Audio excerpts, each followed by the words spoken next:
Okay, tell me a little bit more about your.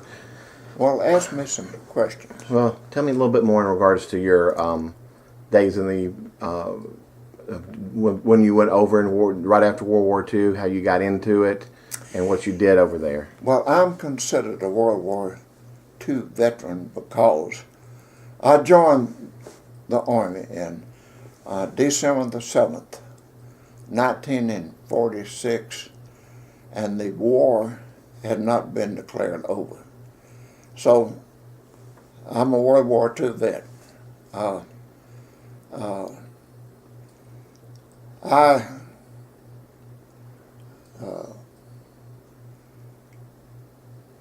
So why did you join? huh? Why did you join? Because I wanted to do something. You know, I just wanted. It wasn't for because of love of country or anything like that. I just wanted something to do. You know, because I'm sure that lots of the boys was coming back, and you know, the Army had made men out of them. But I just wanted to do something. I had a friend that snuck in the Navy when he was 14 years old. And they after he was in the Navy for a year or something like that, they found out his age and put him out. Put him out. So when he got 17, he signed up with the Army.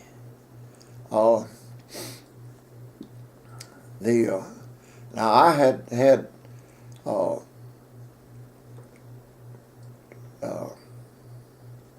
state guard training.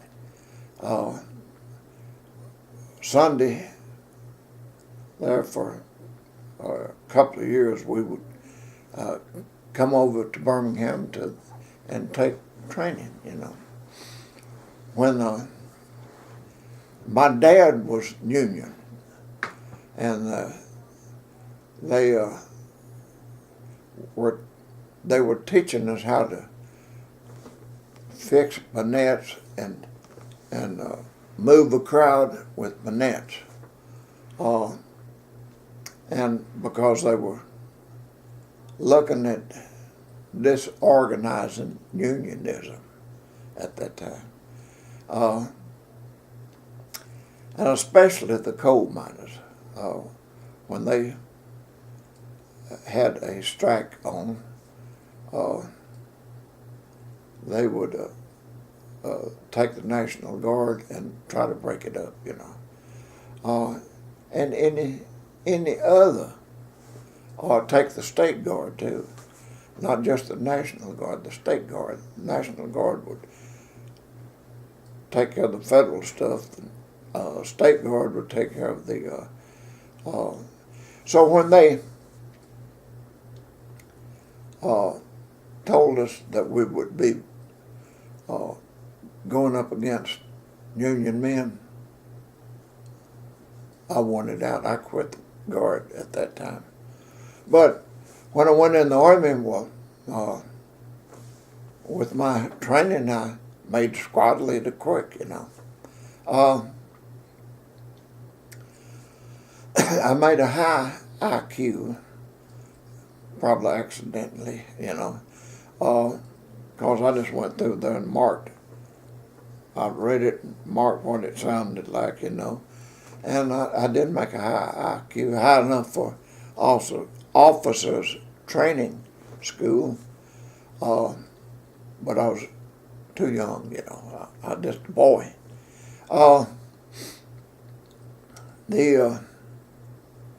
And I had a speech impediment.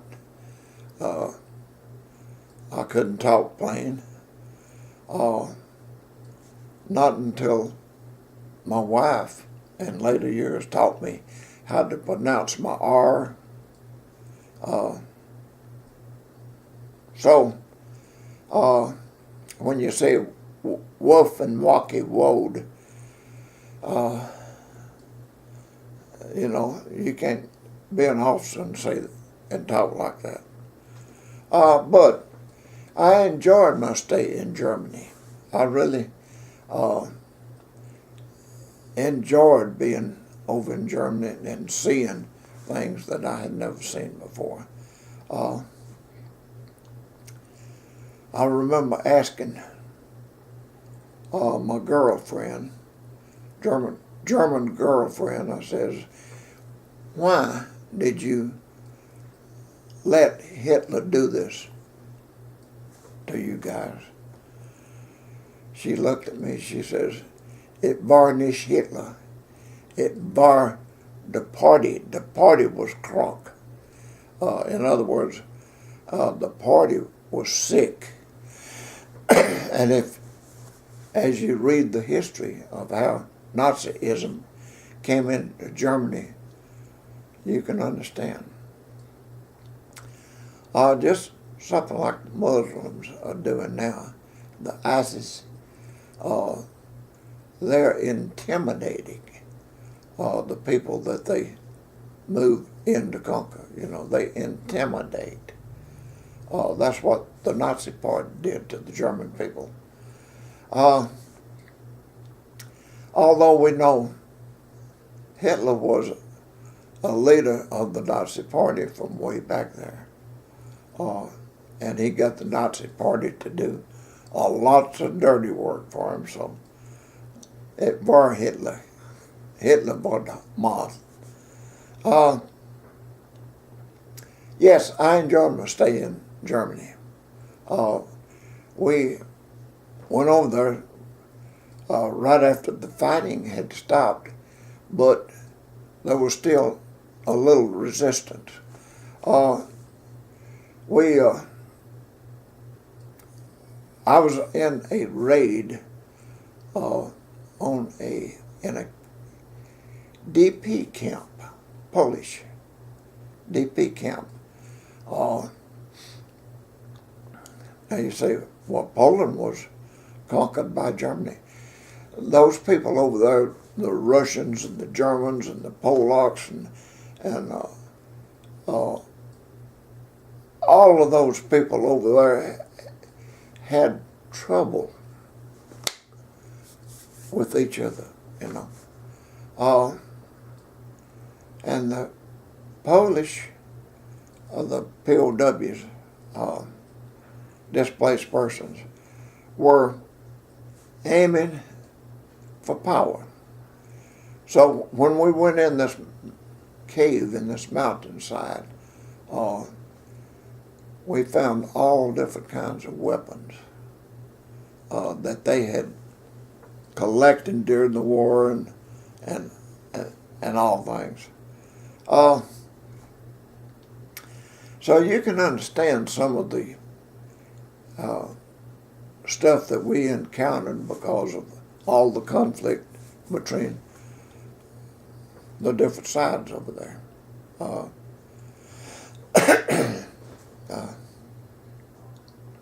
What else do you want to know? Well, what was your division and?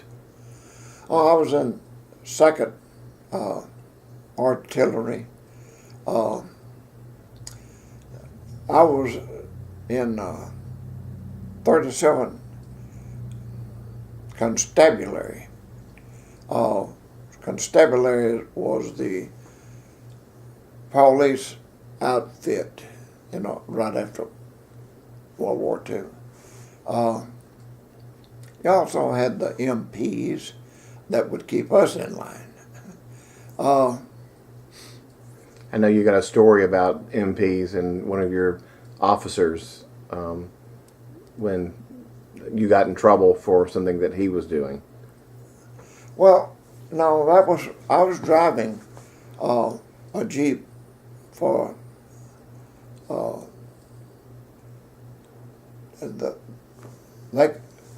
we were the taxi.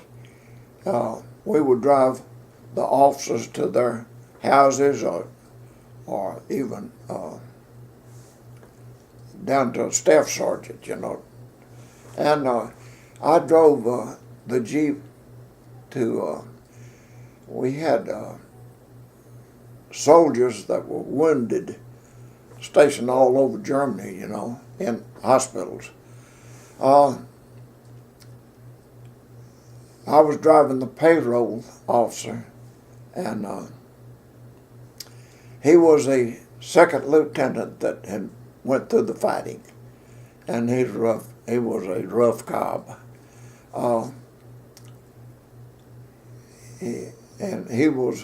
We were carrying. He knew Germany though. He knew every dirt road in Germany. He had a place. Well, let's don't get ahead of ourselves. We were carrying the payroll to these soldiers that were stationed at different hospitals. Even driving over the Alps, you know, the mountains.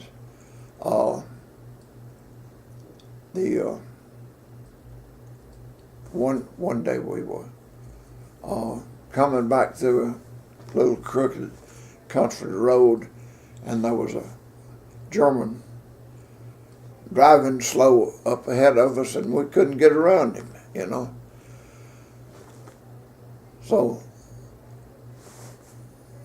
the second lieutenant just took out his gun and bang, fired it. He pulled over. I was blowing my horn all the time trying to get around him, you know. He took out his gun and fired it. The German pulled over. He knew what that meant. And the second lieutenant chewed him out, coming and going. He was mad, you know.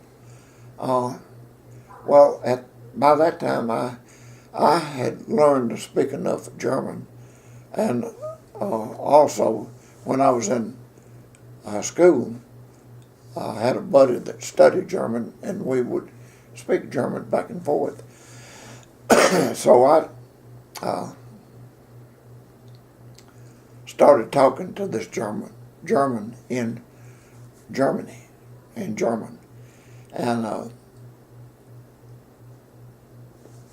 made everything okay, you know. And so we got back in the Jeep and drove on. The second lieutenant looked over at me. He says, "How can you speak German?" Well, my girlfriend has taught me. I knew lots of words when I was going to school, you know. Because my friend was, he knew all about the airplanes and everything else, you know. So, but I could speak just enough that would confuse this second lieutenant. So, okay. I could understand enough of it to know what they were talking about. Now, as far as joining in the conversation, no, I couldn't speak German that good, but I could understand what they were talking about. If we were out 4 or 5 or 6 of us, you know, and the Germans were talking between themselves, I knew what they were talking about. Okay. So, yes, I enjoyed my stay in Germany. Okay. Anything else about the second lieutenant? No. All right. No. No. All right. Tell me about when you got back home and your. Well, when I got back home, I worked for a plumbing contractor in Jasper. He had helped my dad in when my dad had a shop in Jasper, plumbing shop. So if he got a big job, he would work less than me in this big job. So after I saved up, I think I saved up enough of money to start the school, and I was in. They had two air conditioning schools going, that technical schools that was good at that time. One was Georgia Tech, was teaching refrigeration, heating, and air conditioning. But this guy that was advising me says you can live cheaper in Milwaukee than you can over in Atlanta, and you can get along better. And that school up there is probably as good, or if not better, than Georgia Tech. And so that's where we went. We had guys from all over the world, India and Germany, other places, that was going to school up there. And it must have been a pretty good school. You took refrigeration first. Never will forget that Indian boy that was in our group of 4 or 5. He wouldn't do anything but take notes. He wouldn't put his hands on it. He was the upper class over there, you know. What he was doing, he was learning it to teach it to them over there. So he wouldn't do anything but take notes. And we would work on, well, this refrigerator, and we couldn't figure it out. Just ask the Indian, and he could tell you. Beats all.